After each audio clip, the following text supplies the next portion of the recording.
Hey, Perfect Spirit. I hope you're doing well. Thanks for watching this video. So today I want to talk about being diagnosed with incurable multiple sclerosis. So subscribe to my channel, stay up to date with my videos. I'm trying to create more and more of these videos based on my own life experiences. So usually when we're diagnosed with multiple sclerosis, we think we're stuck with that forever. But you can Google this and you can find a few people out there, a handful of people that have reversed MS through different various techniques and methods and stuff like that. But I want to talk my own personal experience about reversing MS and how I was diagnosed with MS. Because for most people, being diagnosed with MS is a life sentence. It usually shortens the quality of life and the quantity of life. It reduces life as well, but it usually makes life pretty miserable. So I was diagnosed in 2004 with multiple sclerosis. But the way I got this diagnosis was interesting. So it was a Friday afternoon. I had the worst migraine of my life. I just knew something was terribly wrong. But I called my migraine doctor, my neurologist at Penn, and said I had the worst headache. My sight's not right. I have this numbness going down my arm. I just felt really terrible. Well, he prescribed some kind of medicine. He said, take this medicine. But I was at work, and my work was about an hour away. So I took my migraine medicine that I had with me. I took that, and it helped a little bit. So it helped enough so I could drive myself home an hour, but I took it slow because my head was hurting, the arm was pins and needles, my vision wasn't 100%, but I did make it home. So that was Friday. Then on my way home, I stopped by the pharmacy, got the medicine that he picked up. It was called Stadol. It was really strong painkiller. So I was taking that over the weekend, and man, was that stuff strong. And it was really helping with the headache. But still, I ended up going to the ER because things were not right. Something was really off. So they thought I had a stroke at the ER. So they did the CT scan, they did all of that, and they said, there's no signs of a stroke. Just go see your doctor on Monday. So I saw my neurologist on Monday for an emergency visit. I saw him. He was still had an idea that it could be a really bad migraine. But so he sent me for an MRI just to be sure. So I did the MRI on Tuesday. By Wednesday, I could barely walk. I was having so many difficulties. And then Wednesday, I was admitted to the hospital because I went from like really horrible migraine to like not walking properly within days. And my whole body was in this pins and needle in the whole left side of my body. My left eye was starting to jump around. Um, my my other eye was a little blurry, just really lots of things going on. So I end up being inpatient at University of Pennsylvania for 3 weeks. So they test you for everything and anything to rule things out because MS is a process of exclusion. So I was there for 3 weeks, testing me for everything, the evoked potential to see how the brain's working, the spinal tap, the MRI on the brain and the spinal column, and it really looked like Swiss cheese. But if you have MS and you're dealing with this, don't hold on to this as your truth. That's really important, not to latch on to my experience because it's just an experience. It's not your truth. So I was dealing with this. So after 3 weeks, after they came to the conclusion, we came to a conclusion that's multiple sclerosis. But the doctor who told me this was on a weekend filling in for my other doctor. So he just came in, did his normal routine check, and he's like, "Oh, by the way, we concluded you have MS." And he promptly walked out the room. So then on Monday, my normal doctor came in and says, yeah, we're going to discharge you to a rehab facility. So then I get transferred to this rehab facility. And at this time, I could only really get around with a walker for maybe 5, 6 feet. But I was really limited, as you can say. So I was in this rehab for a while. Obviously, on short-term disability from work, I was a real mess. Dealing with multiple sclerosis, bipolar, psoriasis, psoriatic arthritis, migraines, PTSD, generalized anxiety disorder. I had a laundry list of issues that were wrong with this body. So I was living with MS from roughly 2004 to 2011. So during this time, it was mostly relapsing, remitting. But I guess around, 2009, 2010, it was starting to migrate into secondary progressive MS. Relapsing, remitting means you get better, you get worse, you get better, you get worse. It's a roller coaster. Relapsing, remitting is a slow decline. So my legs were getting tighter and tighter, becoming harder and harder to walk. Well, then I just found out meditation one day. Well, to realize before I found meditation, I was really stressed out, really overwhelmed with life, just really sick and tired of being sick and tired, which is another video I created that you can watch as well.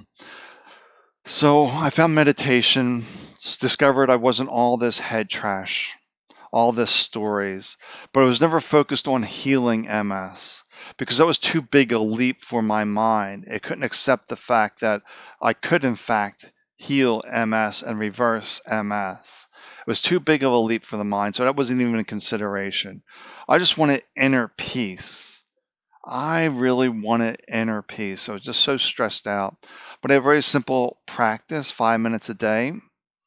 And then I discovered I wasn't all these thoughts, all these stories. That's why it's not important. That's why you don't want to latch onto my experience as your truth. Because I was reading everything about MS, all the medications, all the side effects. I was really latching onto all this information as my truth. And it just added more head trash. So I need to get rid of all that head trash. And I did that through my 5 minute practice of just getting rid of all this stuff as my truth. But like I said, I was just focused on peace. And then through peace, all my diseases went away. But it wasn't from the mind, it's more like this deeper voice to remind me, that, well, one day I just heard a voice say perfect spirit. I was like, okay, if I'm not my thoughts, then who am I? And then later the answer came like perfect spirit. Everyone watching here is a perfect spirit. Your spirit is untouched by this human experience. The soul, the energy that animates this body, whatever you wish to call it. We are this greater essence. We are the soul that was never born, never dies. It just animates the various bodies that we inhabit. And you can see an earlier video on that as well, how life just continues and we go in and out of bodies. But don't worry about that right now. Just focus on the fact that I'm not this current human experience. I am beyond this experience. I am this perfect spirit, this soul, the essence, this consciousness. Then what happens when the head trash goes away, if you will, you start to get your intuition, your gut instincts coming online, if you will. So I just had, that mind got quiet and I just had this deep inner voice to go do this, go do that. My mind would protest that. One day I just had this inner knowing that it was time to do yoga. Well, when I began yoga, it was a challenge. But mine would say, you can't do yoga. Your just bounce, this is so horrible, you just can't do it. So don't even bother. But I ignored that voice because our inner essence always comes first. To do this, do that with no explanations, no rhyme, no reason, just to do this. So I just had the inner knowing I need to go do yoga. So I didn't even bother trying a class, if you will. I just signed up because I knew that was my path. I needed to do yoga. So when I began yoga, I was very tipsy, very tipsy. But I stuck with it. I was doing what, maybe like 4 classes a week of yoga. From doing vinyasa to a yin yoga. Yin yoga was very good for me, stretching out the muscles, and vinyasa helped with my balance because it's a very active practice. But within, I'd say, about 6 months of doing yoga, I didn't need any cane anymore. My balance was coming back. And I was starting to taper medicine. But I would really suggest talking to your doctor. Like, I didn't talk to my doctor. I just had this trust in myself that I can do this. But it wasn't really focused on the end goal of healing. It was just focused on what can I do here in this moment. And they say in the Bhagavad Gita, focus on the task at hand, not the fruits of your labor. So I was always focused at the task at hand, that this voice is telling me to do this, to do that, that inner knowing. And I followed that voice.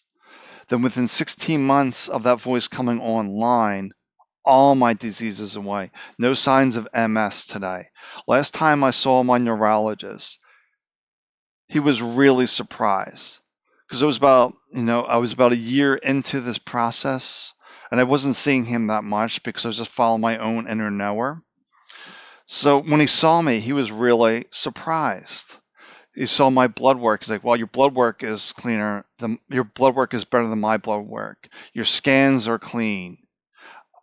Examining you, only thing I see is a non-specific hand tremor that everyone has. Then he proceeded to question me for 45 minutes, trying to quantify what I did.